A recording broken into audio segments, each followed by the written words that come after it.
तो guys Oppo ने launch कर दिया फाइनली अपनी रेनो सीरीज और इसके अंदर अपने वो लेटेस्ट दो शानदार स्मार्टफोन्स रेनो 14 और दूसरा भी इसी का ही दोस्तों बड़ा भाई रेनो 14 प्रो ये लेके आ चुके हैं। और रेनो सीरीज दोस्तों इनकी काफी पॉपुलर सीरीज है क्योंकि इसके अंदर ये अपने हर साल जो है मिड रेंज फ्लैगशिप स्मार्टफोन जो है लेके आते हैं और हमेशा ही दोस्तों एक प्रो वेरिएंट लॉन्च करते हैं, उसके साथ एक नॉन प्रो वेरिएंट भी लॉन्च करते हैं ये सीरीज के अंदर। और इस बार की ये लेटेस्ट रेनो 14 सीरीज काफी ज्यादा इंटरेस्टिंग होने वाली क्योंकि ओप्पो ने बोला है हमने लास्ट रेनो 13 सीरीज के हिसाब से देखा जाए तो बहुत सारी इंप्रोवाइजेशंस कर दी हैं अपनी इस लेटेस्ट रेनो 14 सीरीज में। तो वही सब बताने के लिए आपको ये रिव्यू का वीडियो लेके आया हूं और टेंशन मत लीजिए, इसी सिंगल वीडियो में दोनों स्मार्टफोन्स का आपस में कंपैरिजन भी आपको करके बता दूंगा और एंड में वीडियो के कंक्लूजन में पार्ट में आपको ये भी बताऊंगा किस टाइप के व्यक्ति के लिए कौन सा फोन ज्यादा सूटेबल रहेगा। तो पूरा वीडियो एंड तक देखिएगा। चैनल फर्स्ट टाइम है चैनल को सब्सक्राइब भी कीजिएगा, बेल आइकन भी हिट कीजिएगा, नोटिफिकेशन भी ऑल कर लीजिएगा ताकि हमारी बनाई हुई सभी अपकमिंग टेक वीडियोस की नोटिफिकेशन बैक टू बैक आपके पास टाइमली आ जाए करें। दोस्तों मेरा नाम है शुभम, आप इस वक्त देख रहे हैं हमारा YouTube channel Gears of Tech without wasting any time guys, let's start. तो चलिए उस वीडियो में सबसे पहले जाने से करते हैं कैसे डिस्प्ले स्पेसिफिकेशन आपको ब्रांड ने स्मार्टफोन में प्रोवाइड करते हैं। तो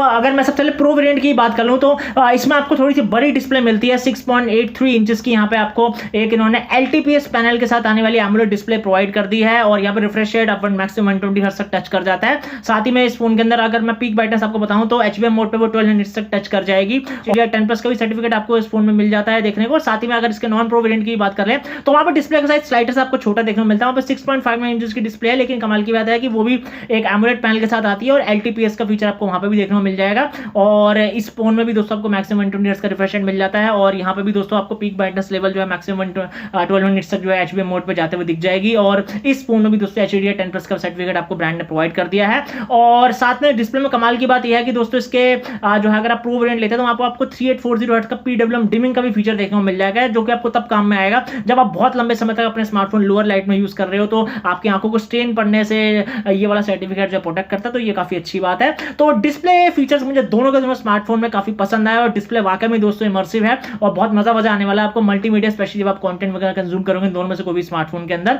और इसके बाद हम नेक्स्ट बात करें अगर इस स्मार्टफोन के जो है अगर जो है प्रोटेक्शन की, तो प्रोटेक्शन के बारे में बोलना चाहूंगा दोनों के दोनों वेरिएंट्स में से कोई सा वेरिएंट लेते हैं तो आपको गोरिल्ला 7i की ही प्रोटेक्शन देखने को मिल जाएगी जो कि अपने आप में काफी डिसेंट लेवल प्रोटेक्शन मानी जाती है। और वेट के बारे में बात कर लें तो यहाँ पे दोस्तों जो प्रो वाले स्मार्टफोन का वेट है वो यहाँ पे जो है 195 ग्राम्स का रखा गया है और जो नॉन प्रो वाला वेरियंट है उसका वेट जो है 205 ग्राम का रखा गया है। और वेट डिस्ट्रीब्यूशन भी मुझे काफी ज्यादा जो है एक तरह से एवरेज यहाँ पे देखने को लग रहा है दोनों के दोनों फोन्स के बीच में, तो ये भी काफी अच्छी बात है। और इसके बाद अगर नेक्स्ट बात करें अगर दोनों के दोनों स्मार्टफोन्स के जो है लुक्स के बारे में और बिल्ड क्वालिटी के बारे में तो यहाँ पे जैसे कि आप जानते हैं कि रेनो सीरीज जो है हमेशा से जो है डिजाइन के लिए काफी ज्यादा पॉपुलर है, तो इस बार भी आपको कुछ नए से डिजाइन जो है दोनों फोन्स के अंदर जो है देखने को मिलेंगे। तो सबसे पहले कलर वेरिएंट्स की अगर बात करूं दोनों फोन्स में दोस्तों आपको दो अलग अलग कलर वेरिएंट्स देखने को मिल जाते हैं, लेकिन एक कॉमन चीज दोनों में है कि दोनों में आपको एक कॉमन कलर व्हाइट जरूर देखने को मिलेगा, चाहे प्रो वेरिएंट या नॉन प्रो वेरिएंट लीजिए। दूसरा जो दोनों फोन्स में कलर है तो प्रो वेरिएंट में जो आपको एक लेमन ग्रीन कलर मिल जाता है और नॉन प्रो वेरिएंट में ग्रे कलर मिल जाता है। तो कलर्स के हिसाब से चॉइस मेरे हिसाब से किसी की सब्जेक्टिव हो सकती है, देख लेना जो भी कलर वेरिएंट आपको अच्छा लगे किसी को भी आप ऑप्ट कर सकते हैं। कलर वेरिएंट मेरे हिसाब से सारे के सारे अच्छे हैं। और अगर बैक साइड से बिल्ड क्वालिटी की भी बात कर लें तो यहाँ पे आपको जो है मेटल सैंडविच जो है बिल्ड क्वालिटी देखने को मिल जाएगी। और यहाँ पे फ्रंट साइड से दोनों के दोनों फोन्स में आपको जो है पंच होल डिस्प्ले देखने को मिलता है और चिन सॉल्स और बेजल्स जो है बहुत ही ज्यादा मिनिमल जो है दोनों के दोनों फोन्स में आपको देखने को मिलेंगे, जिसकी वजह से बेटर व्यूइंग एंगल्स डेफिनेटली आप एक्सपेक्ट कर सकते हैं दोनों के दोनों फोन्स के अंदर एट टाइम ऑफ जब भी आप मल्टीमीडिया कंटेंट को वॉच करेंगे तो। और जैसे मैंने बोला भी इसी वजह से आपको जो है इतनी इमर्सिव डिस्प्ले दोनों के दोनों फोन्स में देखने को मिल जाती है। तो ओवरऑल मैं यही यहाँ पे कंक्लूड करते बोलूंगा कि ओप्पो ने वाकई डिस्प्ले लुक्स बिल्ड क्वालिटी के मामले में बहुत जबरदस्त काम किया है। और इसके बाद हम आगे बात कर लें अगर इस स्मार्टफोन के अब परफॉर्मेंस की, तो परफॉर्मेंस के मामले में दोस्तों दोनों फोन्स अपने आप में एक दूसरे कम नहीं है। अगर मैं सबसे पहले आपको जो है इसके प्रो वेरिएंट की जो है चिपसेट के बारे में बताऊं तो यहाँ पे आपको लेटेस्ट जो डायमेंसिटी की 8450 वाली चिपसेट है वो देखने को मिल जाती है। और ये 4 नैनोमीटर की फिर चिपसेट है दोस्तों, नई चिपसेट है, पावरफुल चिपसेट भी है ये और सारे मोबाइल गेम्स आपको खिलवाने के मामले में केपेबल है हायर सेटिंग्स पे। और वहीं पे अगर इसके नॉन प्रो वेरिएंट में भी देखेंगे तो वहां पे भी डायमेंसिटी की 8350 चिपसेट आपको मिल रही है, ये भी 4 नैनोमीटर की चिपसेट है और ये भी दोस्तों काफी पावरफुल चिपसेट है और ये भी आपको हायर सेटिंग्स से सारे आपकी मोबाइल गेमिंग वगैरह करवा देगी। और दोनों में से कोई भी आप जो है स्मार्टफोन अगर लेते हैं तो आप जो है सारी मल्टीटास्किंग या सारे हैवी ड्यूटी एप्स वगैरह बड़े स्मूदर वे में सब कुछ जो है रन कर पाएंगे। और प्रो वेरिएंट के अंदर दोस्तों क्योंकि अगर मैं ऑन टू स्कोर आपको बताऊं तो लेटेस्ट वर्जन V10 पे जो ऑन टू स्कोर निकल के आता है उसका जो 1.6 मिलियन क्रॉस चला जाता है, तो एक तरह से फ्लैगशिप लेवल परफॉर्मेंस आप एक्सपेक्ट कर सकते हैं कि आपको इस चिपसेट से डायमेंसिटी की देखने को मिल जाएगी, विच इज़ गुड। और यहाँ पे जो है जिन भी लोगों को मैं यहाँ पे बोलूँगा कि जो है लंबी लंबी गेमिंग सेशंस करने का शौक है, आपको गेम की स्ट्रीमिंग वगैरह करनी है, या फिर आपको लंबे समय तक OTT पे मूवीज़ देखनी है, वेब सीरीज देखनी है, ऐसे यूजर्स का तो खासकर ध्यान में रखते हुए कि इन दोनों के दोनों फोन्स में ओप्पो ने आपको बड़ी बड़ी बैटरीज प्रोवाइड कर रही हैं। तो अगर मैं आपको प्रो वेरिएंट में पहले बताऊं तो वहां पे आपको 6200 mAh की बैटरी देखने को मिल जाती है, और नॉन प्रो वेरिएंट में भी आपको 6000 mAh की बैटरी देखने को मिल जाती है। दोनों की दोनों लेटेस्ट सिलिकॉन टेक्नोलॉजी पे आजकल जो बैटरीज आ रही हैं उसी पे बेस्ड हैं, और दोनों के दोनों फोन्स में कमाल की बात यह है कि आपको 80 वॉट के fast charger adapters in the box ही देखने को मिल जाएंगे। और आप प्रो वेरिएंट लेते हैं तो एडवांटेज और हो जाती है कि चार्जिंग का 50 वॉट का भी सपोर्ट देखने को मिल जाता है, जो कि पहले नहीं था जो लास्ट ईयर का प्रो वेरिएंट था। अब इस वाले प्रो वेरिएंट पे इस ईयर के इन्होंने ये 14 सीरीज के डाल के दिया है, तो ये काफी मुझे अच्छा इनिशिएटिव लगा ब्रांड का। और यहाँ पे मैं यही बोलूंगा, अगर आप जो है नॉर्मल यूसेज करते हैं अपने दोनों से किसी भी स्मार्टफोन के ऊपर, तो आपकी बैटरी आराम से दोस्तों 1.5 से 2 दिन तक का बैटरी बैकअप आपको फर्स्ट क्लास तरीके से निकाल के देगी। एक्सट्रीम यूसेज पे भी 1 से 1.5 दिन तक की बैटरी आराम से चलने वाली है, चाहे कोई सा भी फोन वेरिएंट लीजिए। तो overall battery and battery life दोनों के दोनों स्मार्टफोन्स में आपको बढ़िया जो है ब्रांड ने इस बार प्रोवाइड कर दी है, विच इज गुड। और आगे अगर मैं बात करूं आपसे दोस्तों इन दोनों के दोनों फोन के कैमरा स्पेसिफिकेशन की, तो वैसे दोस्तों ओप्पो के रेनो सीरीज के फोन तो जाने ही जाते हैं अच्छे कैमरा सेटअप्स होने की वजह से, और इस बार ये लेगेसी इनकी इस 14 सीरीज में भी कंटिन्यू हमें होते हुए दिख रही है, क्योंकि ब्रांड ने आपको, आप दोनों में से कोई भी वेरिएंट लेंगे आपको बढ़िया कैमरा स्पेसिफिकेशन दोनों फोन्स में डाल के दिए हैं। स्टार्टिंग अगर मैं आपको बताने से प्रो वेरिएंट की ही करूं तो यहाँ पे आपको ट्रिपल कैम सेटअप देखने को मिल जाएगा। तो इसमें प्राइमरी कैमरा जो 50 मेगापिक्सल का है, यहाँ पे ओमनी विजन सेंसर इन्होंने जो है यूज किया है, और उसके बाद सेकेंडरी कैमरा भी जो है वो भी आपको उन्होंने 50 मेगापिक्सल का यहाँ पे प्रोवाइड कर दिया, अल्ट्रावाइड सेंसर के तौर पे आपको ये सेंसर दिया है। और थर्ड कैमरा भी आपको 50 मेगापिक्सल का इन्होंने जो है इन्होंने आपको एक तरह से टेलीफोटो सेंसर के तौर पर प्रोवाइड करा है। और यहाँ पे अगर मैं नॉन प्रो वेरिएंट की बात कर लूँ तो वहाँ पे भी ट्रिपल कैम सेटअप है, वहाँ पे प्राइमरी कैमरा 50 मेगापिक्सल का है जैसे इन्होंने आपको प्रो वेरिएंट में दिया है, और बस वहाँ पे जो सेंसर है वहाँ पे सोनी का हो जाएगा 882 वाला, और सेकेंडरी कैमरा इन्होंने यहाँ पे अगेन 50 मेगापिक्सल का जैसे प्रो वेरिएंट में है टेलीफोटो सेंसर के तौर पर प्रोवाइड करता है, ये इंक्लूड करा है इन्होंने नॉन प्रो वेरिएंट में सेंसर, विच इज गुड। और थर्ड कैमरा इन्होंने आपको 8 मेगापिक्सल का अल्ट्रा वाइड के तौर पर प्रोवाइड कर दिया, तो ये स्लाइडर से थोड़ा सा चेंज है। और सेल्फी कैमरा दोनों के दोनों फोन्स में आपको 50 मेगापिक्सल के देखने को मिल जाएंगे। और कैमरा की परफॉर्मेंस के बारे में तो मैं यही बोलना चाहूंगा दोस्तों, क्योंकि दोनों के दोनों फोन वेरिएंट्स के अंदर आपको कमाल के सेंसर्स मिल रहे हैं, तो आप अगर फोटोग्राफिक फ्रीक पर्सन हो, आप इसी फील्ड से कनेक्टेड हो, आपको यूट्यूब चैनल स्टार्ट करने के लिए एक स्मार्टफोन की तलाश है, उसमें अच्छा कैमरा सेंसर आपको मिल जाए। इवन आपको अगर ट्रैवल व्लॉगिंग करते हो या नॉर्मल व्लॉगिंग करते हो उसके लिए अच्छा कैमरे के साथ आने वाला स्मार्टफोन चाहिए, तो आप इन दोनों में से किसी भी स्मार्टफोन वेरिएंट के साथ जा सकते हो, क्योंकि कमाल की परफॉर्मेंस आपको मिलने वाली है, चाहे आप डे लाइट में फोटोग्राफी करिए, वीडियोग्राफी कीजिए, लो लाइट में कीजिए। और यहाँ पे मैं यही बोलना चाहूँगा, जो भी आप फोटोज़ वगैरह निकालोगे, वीडियोज़ वगैरह निकालोगे, तो बहुत ही एक जो है क्रिस्टल क्लियर और आपको जो है एक नेचुरल स्किन टोन्स के साथ जो है अपनी फोटोज़ वगैरह वीडियोज़ वगैरह देखने को मिलेंगी, और बिल्कुल ही बढ़िया लेवल ऑफ परफॉर्मेंस आपको दोनों के दोनों स्मार्टफोन जो है कैमरा के टाइम पे जो है निकाल के देंगे। और इसके अंदर अगर वीडियोग्राफी भी साथ में बात कर लें तो जो प्रो वेरिएंट है दोस्तों उसके तो सारे सेंसर्स चाहे रेयर साइड के या फ्रंट साइड के हो 4K अप टू 60 FPS जो है वीडियोग्राफी को सपोर्ट होते हैं, लेकिन जो नॉन प्रो वेरिएंट है उसमें सिर्फ रेयर साइड के जो सेंसर्स हैं उसी से आप जो है 4K 60 FPS तक वीडियो निकालते हो, फ्रंट साइड के उसके सेंसर से आप सिर्फ 1080p अप टू जो है 60 FPS पे वीडियो निकाल पाओगे। तो ये छोटा सा चेंज है, ध्यान में रखना। और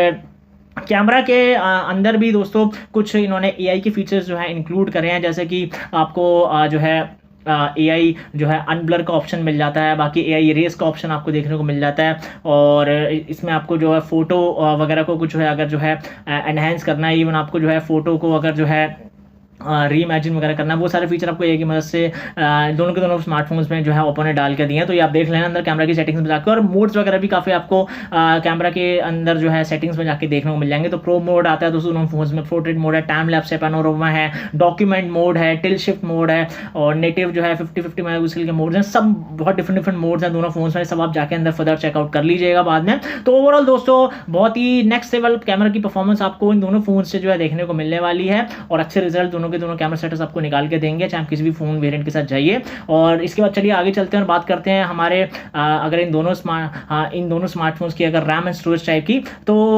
LPDDR5X रैम का ही आपको दोनों के दोनों फोन्स में सपोर्ट देखने को मिल जाता है। UFS की 3.1 स्टोरेज टाइप की आपको दोनों के दोनों फोन्स के सभी वेरिएंट्स में ही देखने को मिलेगी, तो ये भी काफ़ी अच्छी बात है। और UI की अगर मैं बात करूँ तो एज यू नो कि ओप्पो के जो फोन्स होते हैं ये कलर OS पे बेस्ड होते हैं, तो कलर OS का लेटेस्ट वर्जन 15 आपको इन दोनों के दोनों फोन्स में देखने को मिल जाएगा। और 3 साल की मेजर एंड्रॉइड अपडेट्स, और यहाँ पे ब्रांड ने बोला है कि आपको 4 साल की सिक्योरिटी पैच की अपडेट्स जो है ये गूगल की तरफ से देखने को मिल जाएंगी। तो OS एंड अपग्रेडेबिलिटी ऑप्शन भी काफ़ी अच्छे हैं दोनों के दोनों फोन्स में। थोड़े बहुत आपको ब्लोटवेयर जरूर दोनों फोन्स में देखने को मिलेंगे, लेकिन अच्छी बात है उनको मैनुअली जाके आप जो है बाद में डिलीट आराम से कर सकते हैं, तो ये थोड़ा सा आपको देखना पड़ेगा। और इसके बाद हम और आगे चलते हैं और बात करते हैं अगर इन दोनों फोन्स के अब कुछ सेंसर्स वगैरह की, तो अल्ट्रासोनिक फिंगरप्रिंट सेंसर आपको दोनों फोन्स में ब्रांड ने प्रोवाइड कर दिया, पर थोड़ी सी पोजीशन नीचे की तरफ है जो कि ब्रांड को थोड़ा ठीक करना चाहिए, थोड़ा सा फिंगर्स ताकि कंफर्टेबल रहे उसको टच करने में, तो उसको ऊपर लगा देना चाहिए, तो ये आपको देखना पड़ेगा। और इसके अंदर आपको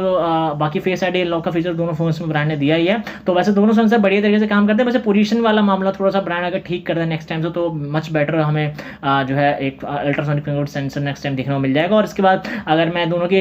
फोन्स के अगर साथ में कनेक्टिविटी फीचर भी डिस्कस कर लूं, तो दोनों फोन्स 5G चिपसेट पे बेस्ड है, 5G का 17 बैंड्स का सपोर्ट आपको दोनों फोन्स में देखने को मिल जाएगा। बाकी ब्लूटूथ का लेटेस्ट वर्जन यहाँ पे 5.4 आपको दोनों फोन्स में देखने को मिल जाएगा। वाईफाई का 6 वर्जन दोनों फोन्स में आता है, और dual 4G VoLTE wifi calling NFC का फीचर दोनों फोन में है। हाँ, कोई नोटिफिकेशन लाइट, आयर ब्लास्टर और FM रेडियो आपको दोनों फोन्स में नहीं मिलता, इस चीज का ध्यान में रखिएगा। और साथ में अगर एडिशन फीचर भी डिस्प्ले, तो यहाँ पे इन्होंने आपको दोनों फोन्स में वाइड बैंड एलिमेंट का सपोर्ट प्रोवाइड किया, तो नेटफ्लिक्स या प्राइम के वीडियो आप बढ़िया तरीके से HDR पर देख पाएंगे, और यूट्यूब तो बढ़िया तरीके से HDR पर ऑलरेडी देख ही पाएंगे। और यहाँ पे इन्होंने आपको जो है मल्टीमीडिया के बारे में बताऊँ तो स्टीरियो स्पीकर्स का सपोर्ट दोनों फोन से प्रोवाइड करा है। और IP रेटिंग की अगर बात कर लें तो दोनों के दोनों फोन्स में दोस्तों IP66, 68, 69 ये तीनों की दोनों ट्रिपल रेटिंग्स आपको मिल जाती हैं। तो अंडर वाटर भी अगर आप इन दोनों में से कोई भी फोन को लेके जाएं तो आप आराम से ले सकते हैं, बस बहुत देर तक और जानबूझ के काम मत करना है, खराब होने के ऐसे केस में फुल चांसेस होते हैं, क्योंकि महंगी डिवाइसेस हैं, तो केयर आपके हाथ में ही है, इस चीज का ध्यान में रखिएगा। और यहाँ पे दोस्तों स्लिम स्लॉट की बात करें, दोनों के दोनों फोन्स में आप जो है डुअल नैनो सिम कार्ड लगा सकते हैं। वैसे ई सिम का भी ऑप्शन है, तो ये आपकी चॉइस के ऊपर डिपेंड करता है। और दोनों के दोनों फोन्स में सार वाली विद इन द लिमिट्स ही आपको देखने को मिल जाएगी। तो बस यही है दोस्तों दोनों के दोनों स्मार्टफोन्स के कुछ additional features which I hope it's clear to you now. और हम चलते चलते लास्ट में बात कर लें अगर दोनों के दोनों फोन्स के जो है कुछ प्राइस वेरिएंट्स की, तो